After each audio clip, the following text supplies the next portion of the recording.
It's an interesting relationship there between intelligence and relating to the rest of humanity.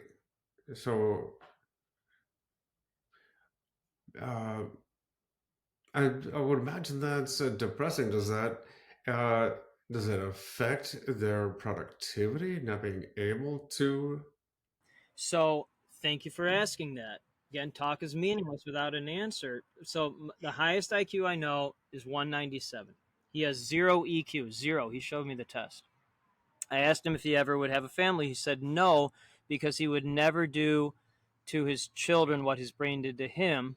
That he never would do his children. And then all of his friends, he told me, um, I don't want to be too full disclosure, but there was a very famous TV show based on this 197 IQ where he was the producer as well.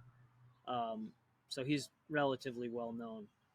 Um, and all of his friends are in that 180 to 200 IQ range, and he said none of them, with the exception of him, none of them leave their garage or share any of their ideas with anyone. They just sit in their garage or wherever that is and just think up stuff, but never share it with anyone.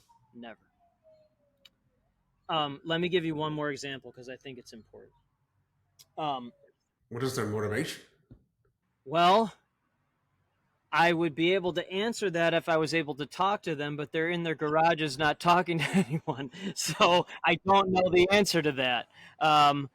What I will say is that um, I actually didn't put her in the book, but she's a high 160s IQ, high 160s IQ.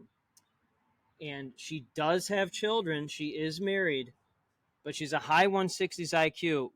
Would you like to guess what her job is? And it is a job, a Mm, 160 IQ plus, 160 plus. I couldn't imagine.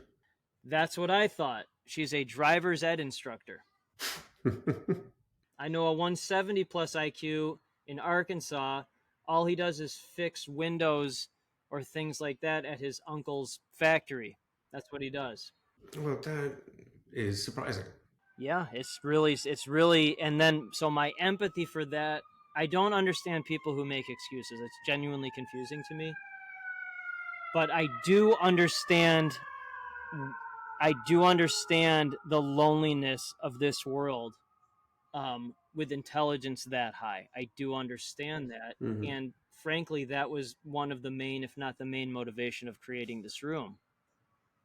Creating this room because it had to be in a place where people understood each other and invest a lot of money in rooms, and I'm grateful to be in those rooms, but it's not 100% visionary. It's not. And had to create a room where it was. And most people will complain about things and not actually do anything about it. I'm actually the opposite of that. I don't really like to talk about anything unless I'm in a format like this. I'd rather just take action and see what happens. That's far more important to me. Tell me more about your father's legacy, what how that affected you or influenced you as a father, and how you're building or creating legacy through your boys. Very grateful you asked that. Our sons are 11 I and think was it your wife that helped remind you, teach you, be so grateful? well, and part of it for sure, part of that for sure. She taught me how to say thank you. Thank you means, by the way, acknowledging the other person's humanity. One of our members who bought the second flying car in the United States, he taught the group what thank you means.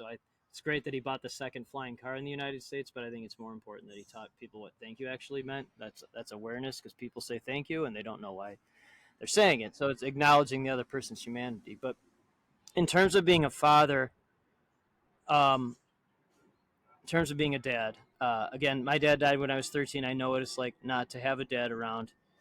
I talk to 1 to 2 visionaries every single week that have let visionary life destroy uh, their life. Usually, is I would say 60% of the people I talk to are men. So destroy their father life or dad life. 1 to 2 a week. Talk to a lot of women like that as well. Not as many.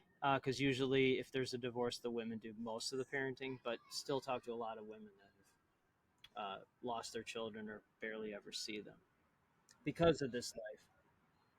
And so I would never do that to my children. I would never do that. But also, um, uh, Jake and Chase are the boys. They're 11 and 10, and they're just pure visionary, great leaders, surprisingly popular. Have a lot of friends, which is really nice to see that.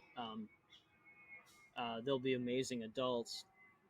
And then I don't force them to do anything, but they, I guess, are similar to me in terms of their ability to recognize patterns and do deep feeling and thinking. Um, and I've learned more from them than they've learned from me. Who was it you wrote about was drawing triangles or having conversation? It was drawing. There's a pattern I recognized in the book about threes, the triangle being the strongest shape, Poseidon, and the trident.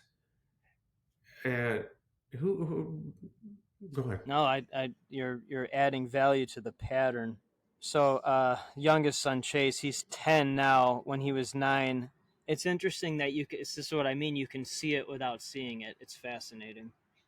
You can, man, that is really interesting. So you took your lack of technical sight, but actually saw something that I didn't by seeing the trident, the three prongs with the triangle. Okay, so let me. People are like, "What are you talking about?" But okay, so the um Chase, the 10-year-old, when he was 9, he drew a series of three circles connected with a triangle. So three circles connected with a triangle, and he labeled or titled that photo "Geometry Unlocks Consciousness." Geometry unlocks consciousness. Okay, so he was 9 when he did this. Okay, again, this is the value of being a dad like this, the true value. Okay, so the top circle is the grandfather, great son. And Chase and I agree that the world's biggest problem is that there are too many grandfather, great sons. We'll just call them men with egos. Men with egos, and they're just melting everything with their own ego. It's they come up with most of the great ideas, but they also melt the ideas with their own ego. Um, the second circle is what most of those grandfather great sons are missing. That's the Mother Earth, which Chase wrote is the source of light and reflection. I'm sorry, the source of life and reflection. Life and reflection. So that's the Mother Earth. And then the third circle is the moon, which is neutral and essentially can do anything. And then it's connected by a triangle, which is the strongest shape. Bridges are made with triangles, they're inherently rigid. Um, and so all of the partnerships within our company or my life, there's a triangle partnership. And this is very important. I'll double down on this. At least one of the circles or partners either has to be an actual woman or has to have more feminine energy, because that balances out the ego of the grandfather great son spirit.